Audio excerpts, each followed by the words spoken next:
ಆದಿಯಲ್ಲಿ ಓಂಕಾರ ಸ್ವರೂಪಿಣಿಯಾದಂತಹ ಆದಿಮಾಯು ತ್ರಿಮೂರ್ತಿಗಳಾದಂತಹ ನಮ್ಮ ಮೂರುವರನ್ನು ಸೃಷ್ಟಿಸಿ ನಮಗೆ ಬೇಕಾದಂತಹ ಗುಣಗಳು, ವಾಸಿಸುವುದಕ್ಕೆ ಯೋಗ್ಯವಾದಂತಹ ಸ್ಥಳ, ಒಬ್ಬೊಬ್ಬರಿಗೆ ಒಂದೊಂದು ಉದ್ಯೋಗವನ್ನು ನೀಡಿ ಮಾತೆ ಅದೃಷ್ಟಳಾಗಿದ್ದಾಳೆ.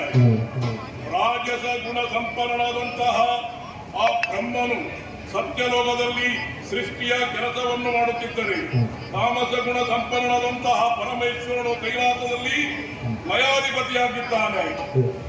ನಾನು ಈ ಸಾತ್ವಿಕ ಗುಣ ಸಂಪನ್ನನಾದ ನಾನು ಈ ವಿಶಾಲವಾದ ವಿಶ್ವದ ಅನಂತ ಕೋಟಿ ಜೀವರಾಶಿಗಳ ಪಾಲನಾಧ್ಯಕ್ಷನಾಗಿದ್ದೇನೆ. ಜನನ ಮತ್ತು ಮರಣದ ನಡುವಿನ ಅವಧಿಯೇ ಜೀವನ ಎಂದು ಪರಿಗಣಿಸಿ ಸಕಲ ಜೀವಿಗಳನ್ನು ಹೊರೆಯುತ್ತಾ ಈ ಪರಮಧಾಮವಾದಂತಹ ವೈಕುಂಠದಲ್ಲಿ ಲೋಕಾಧ್ಯಕ್ಷನಾಗಿದ್ದೇನೆ. ನಮ್ಮ ಈ ವಿಷ್ಣು ಲೋಕ, ಕ್ಷೀರಸಾಗರ, ಶ್ವೇತದೀಪ, ಅನಂತಾಸನ, ವೈಕುಂಠಗಳೆಂಬ ಹೆಸರುಗಳಿಂದ ಭಕ್ತರಿಂದ ಗುರುತಿಸಲ್ಪಡುತ್ತದೆ.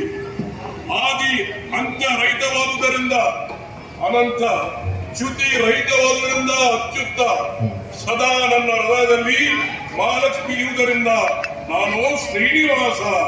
ಸದಾ ಲೋಕಕ್ಕೆ ಮಂಗಳವನ್ನು ಉಂಟು ಮಾಡುತ್ತಾ ಸಂತೋಷದಲ್ಲಿರುವ ನಾನು ನಿತ್ಯಾನಂದ. ಯದ್ಭಾವೋ ತದ್ಭವತಿ. ನನ್ನ ಭಕ್ತರು ನನ್ನನ್ನು ಯಾವ ರೀತಿಯಲ್ಲಿ ಕಾಣುತ್ತಾರೋ ಆ ರೀತಿಯಲ್ಲಿ ನಾನು ಅವರಿಗೆ ಗುರುತಿಸುತ್ತೇನೆ.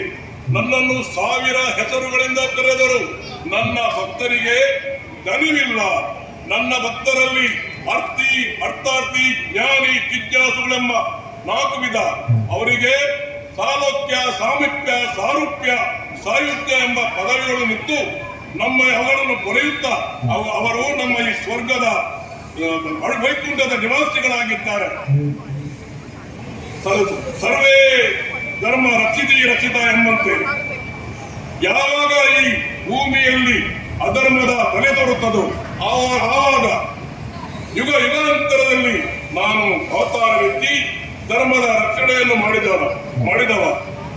ನಮ್ಮ ಭಕ್ತರ ಪರಿಪಾಲನೆ, ಸಜ್ಜನರ ಪರವಿಗೆ, ದುಷ್ಟರನ್ನು ಶಿಕ್ಷಿಸುವುದೇ ನನ್ನ ಧರ್ಮ ಎಂದಿನಂತೆ ಇಂದು ಈ ವೈಕುಂಠದಲ್ಲಿ ನಾನು ನನ್ನ ಮಹಾಲಕ್ಷ್ಮಿಯಿಂದ ಪಾದಪೂಜೆಯನ್ನು ಮಾಡುತ್ತಿರುವಂತಹ ಸಂದರ್ಭದಲ್ಲಿ ದೂರದಲ್ಲಿ ನನ್ನ ನಾಮಸ್ಮರಣೆ ಕೇಳುತ್ತಿದೆಯಲ್ಲ, ಯಾರೋ ನನ್ನ ಭಕ್ತರು